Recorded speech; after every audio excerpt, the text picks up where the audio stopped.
Les relations déjà tendues entre le Niger et le Bénin s'aggravent avec une nouvelle crise diplomatique. Les deux pays expulsent réciproquement des diplomates. Voyons pourquoi avec Antoine Delpierre et Olivier Moisson.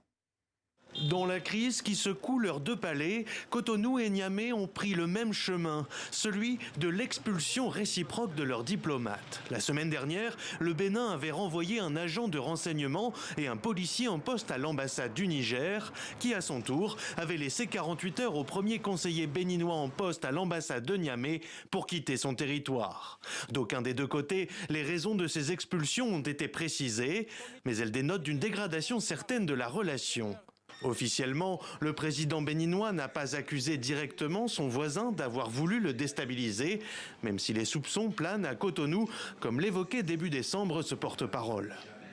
Si les enquêtes permettent de remonter jusqu'à un pays étranger ou des forces étrangères qui auraient contribué à cela, nous saurons également, dans le cadre de la coopération internationale, exprimer à ces acteurs notre désapprobation et notre condamnation.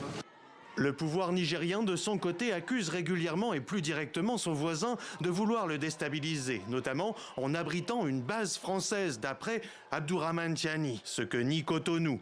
Le général refuse toujours de rouvrir sa frontière avec le Bénin et a par ailleurs quitté la CEDEAO. Résultat, aucun cadre multilatéral n'existe entre les deux pays pour assurer une médiation, même si certains observateurs entrevoient une possibilité de sortie de crise.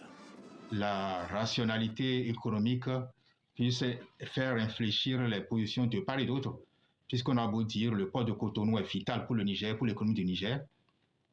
C'est le port le plus accessible aux transporteurs nigériens. Et de la même manière, depuis la crise a commencé, on voit que du côté du Bénin, il y a une baisse du volume des activités. D'après ce chercheur, l'alternance prévue en avril au Bénin pourrait aussi participer à changer la donne.